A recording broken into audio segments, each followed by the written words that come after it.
Hey LeGrand Alive and beyond, welcome to the Newsish Roundup. I'm Brent Clapp. And I'm Alex McCadden. Now a big shout out to our full sponsors, EONI, Grand Ron Hospital, and Northwest Furniture and Mattress. And if you're a business in the LeGrand area, before you sign a contract with another media agency this year, please reach out to us and talk to us about how you can advertise your business on LeGrand Alive TV. Today we're going to take a look at the LeGrand warming station. We're going to hear from local business owners Jesse and Heather Watson about operating a business in LeGrand. Stay tuned afterwards for your weekly Around the Mountain and some important brieflies. Have you noticed how cold it is, Alex? Oh, it's absolutely frigid. Well, cold weather like this is not a great time to sleep outside at night. And that's exactly why Cammie Miller started the warming station here in LeGrand. We sat down with Cammie and asked her about how this all got started. It was the winter of 2016, right? So it was the rough one. And there was a gentleman in town who had a home that he would let people stay at. And it wasn't like high class by any means, right? Like it had some rough stuff happening there. But when push came to shove, if you were homeless or on the streets in Union County, like he'd let you stay there. And he was pretty kind, and you know, there was stuff going on or whatever that's besides the point. Like people weren't freezing to death necessarily. So I think we all know the story. The house burned down, tent city went up. That all came to an end. It wasn't working for the community, and that gentleman passed away in his car. And after helping people for however long he did. So we're talking about this at this advisory council meeting, and we have this little bit of money, and they're like, well, what if we did something? The transit, Northeast Oregon Transit, was like, well, what if we had a warming station here? We found out that we couldn't just open the doors of the bus station. Insurance, police, everyone was like, that seems a little unruly. We had this idea now. So that committee kind of just like gave me the go-ahead to start working on this project. So we did a bunch of research. I went and visited the Hermiston warming station and the Hood River warming station. I got volunteered, trained there.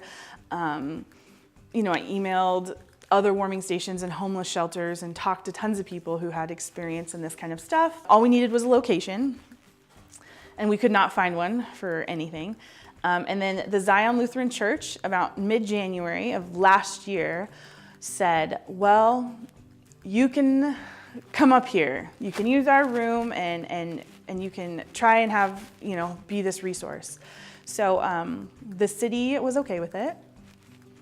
It took a little bit of communication and these are our rules, we'll be really good, we promise. And so we opened up February 1st, and we were open for 2 months, and we served 42 individuals, a total of 263 nights. We had volunteers there, 2 volunteers at all times. We had food available, we had sleeping bags, socks, shoes, and just really being a resource for those in our community, who were stranded. We also decided that we were going to try and be a pathway for people. So we have a lot of service providers and professionals and nurses and CNAs, community health workers that volunteer at night. So those same superheroes who are out saving lives during the day are giving up their nights to volunteer at the warming station, which is pretty awesome, And so we try to make sure we have resources on hand and we're available for whatever it is people need, whether it's 12-step recovery, self-help, mental health services, that kind of stuff. We try to make sure that we have basic human necessities available. And so we try and take the load off a little bit. So last year, after we closed, we created a nonprofit. So we're a 501c3 now. We have a location that we're renting right now. We have been open for about almost 2 months now, right?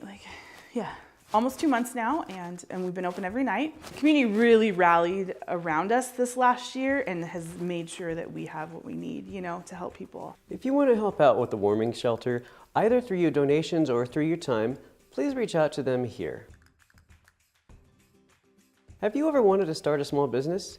We sat down the other day with Heather and Jesse Watson. They own the Domino's franchise here in LeGrand and had a lot of good information about what it's like to start and maintain a business in LeGrand. We started that endeavor in 1998.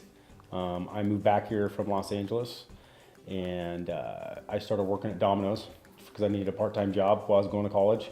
And I thought, well, it's a pretty good part-time job. So I started there as a delivery driver, and then over the course of time, just kind of one thing led to another, and I noticed that, at that time, 95% of all franchisees had to work their way from the bottom up. And so when I realized that, I said, well, I'm going to set out on this endeavor of becoming a franchisee. So 99 was the decision that I decided, was when I decided, okay, well, I'm going to try and figure out how to become a franchisee. About, must have been 2002, 2003, I was promoted to manager of the first store here in LeGrand.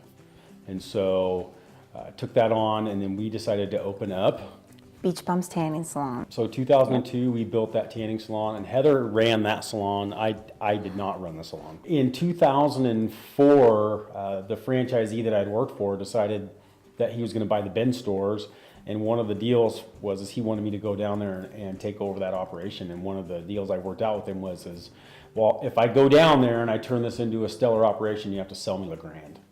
And he said, okay. And he jumped at that chance, and I went down there, and in 3 months I achieved the goal that I had set out to do. And he thought, well, that was way faster than I expected. So I had to wait another 7 or 8 months before he would sell me LeGrand. So in 2005 we purchased LeGrand here when it was downtown, and we've owned it since then. And at one point we had six stores, ranging all the way from Baker City to Portland, Oregon. So I have been involved with Domino's since 2004, because I got brought in when he went down to the Bend area and then came back. Yep. So that I could learn the business, because that's what he wanted to do. And so I decided, together we decided that I should learn everything, all the ins and outs of Domino's. So really, if anything was to happen to him, then I could continue the business and not have any financial issues or anything like that. So I have done everything from being a delivery driver to assistant manager to a general manager. I do the human resources, I do the payroll. Right now we're in store every once in a while, which is nice because I do like making the pizzas and I love talking to the customers. I love customer service. If I were going to give a piece of business advice to anybody that's really getting started or considering getting started, is plan. Like really, really plan. And make sure that your plans are thought out, timely thought out. Don't just go. I'm kind of a go guy. I mean, I've always been okay, once I decide I'm gonna do something, I'm gonna go do it. And whatever it looks like, I'm just gonna figure it out as I go. And I've learned over the years that I need to plan a little more first before I act. Because I just like to get stuff done, right? I mean, I'm that guy. I've always been a firm believer in myself, so I've always thought, well, I can make it work, whatever it is, right? And so over the years, I've taken a few beatings because of that. So I would tell new business owners or new entrepreneurs in the making to really plan. I mean, write it all down, look at all the what ifs, take a look at, where could it go bad. Sometimes it's easy to look at and say, okay, well, this is going to be great, right? And sometimes, most times it will probably be great. But there is that small percentage where it's not going to be great. Mm-hmm. And if you didn't think about it ahead of time, it's going to catch you off guard. Watch for the full interviews of both Cammie and the Watson right here on Facebook, LeGrand Alive's YouTube, and on our website. Here's our friends from EOU with Around the Mountain.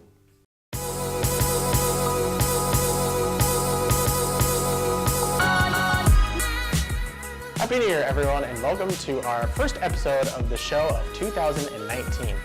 Today we'll catch you up on all of the recent EOU athletics action and then talk to women's wrestlers Cassidy Freeman and Amber Pear as they get set for their last home meet of the season this Friday. We'll also play the Best Friends Challenge with the duo to see how well they know each other. After an 0-2 start, women's basketball has won 13 straight games and ranked number 13 in the NAIA. Leading the Mounties to 2 wins at home last weekend, senior Maya Ayu Diaz was named CCC and NAIA Player of the Week.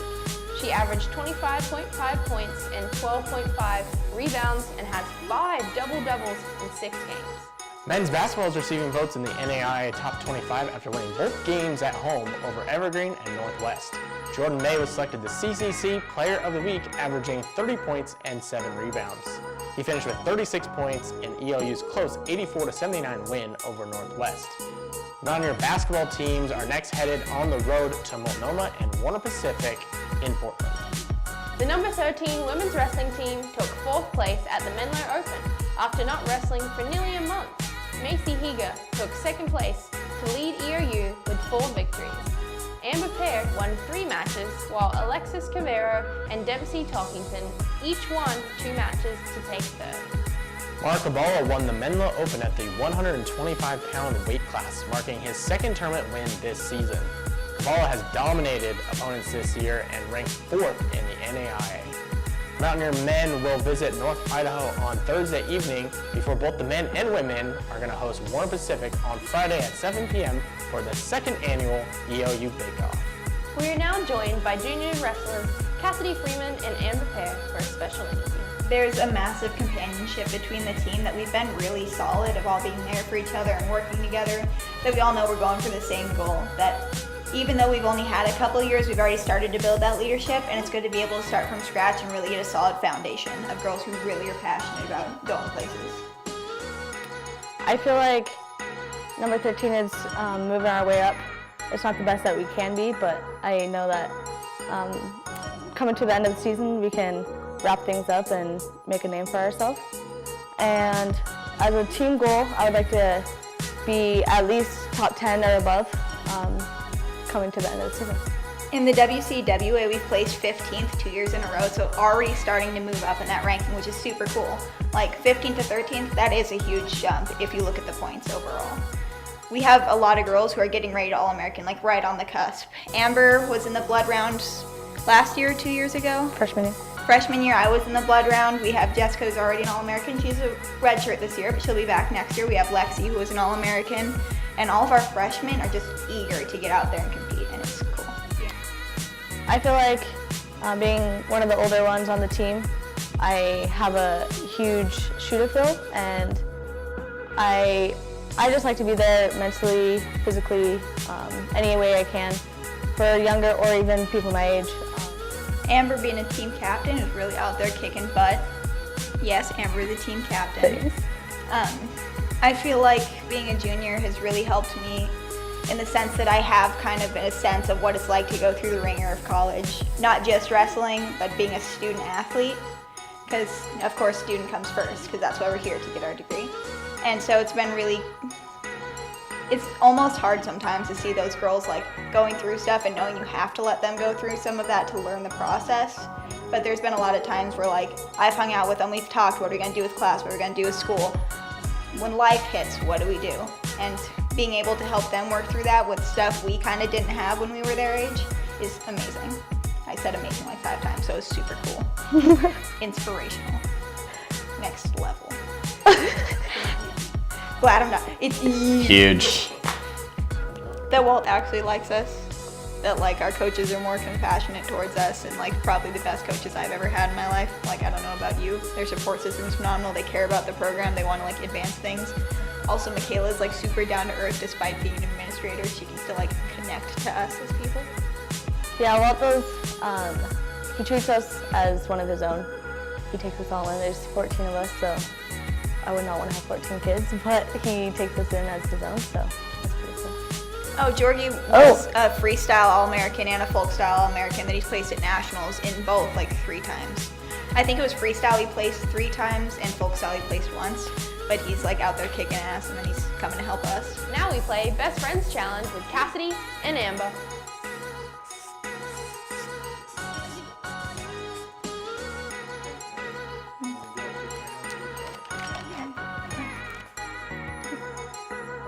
Pretty close actually, like with my hints, I was definitely like, I definitely love her. I don't know if I can be anything. How do I know what animal you want to be and you don't, Amber? Is that That's right? definitely not the same thing. Oh, I definitely put lion. Oh, kind of close. The big.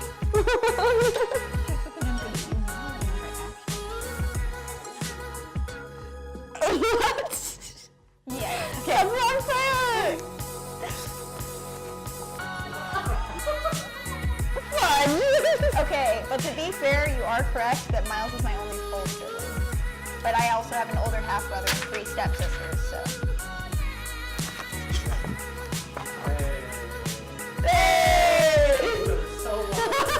We're like the best at this, obviously. Okay, I got it. What's up? We got it. Nice job. You know me so well.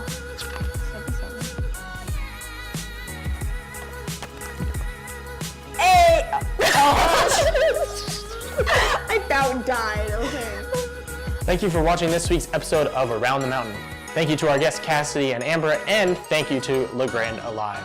Let us know if there's any guests or games you'd like to see on future episodes of the show, and be sure to like and share this video on all social media platforms. See you next time. In our News Briefly section, LeGrand Rotary is hosting its annual Daddy-Daughter Dance 2 nights in a row next month. On February 1st and 2nd from 6 to 9 p.m., girls K through 8 and their father figures can attend the dance for $50 per couple and $10 for each additional daughter. The Eagle Cap Extreme Sled Dog Race is right around the corner. Dog team vet checks will begin on the morning of January 23rd in Enterprise and continue in Joseph that afternoon. This event is free and open to the public. The race begins on January 24th at noon at the Fergie Ski Park south of Joseph. To learn more, visit eaglecapextreme.com. On Tuesday, January 15th, the cities of Union and Island City will hold regular city council meetings at 7 o'clock p.m. in their respective city hall buildings. Blue Mountain Translator District will hold a special meeting at noon on January 15th to discuss a recent channel outage. On Wednesday, January 16th at 9 o'clock a.m., Union County Commissioners will hold their first meeting featuring new commissioners Matt Scarfo and Paul Anderis. The Union County Chamber of Commerce is in the final stages of picking a new executive director. Watch for the announcement soon. And that's it today for this week's Newsish Roundup. Next week, we'll talk about a new thrift store opening in LeGrand and other exciting local stories happening right here on LeGrand Alive. Don't forget to tune in to our LHS basketball live streams going full blast this month and next month. Thank you to our sponsors, EONI, Northwest Furniture and Mattress, and Grand Ron Hospital. And we'll see you next week on the Newsish Roundup.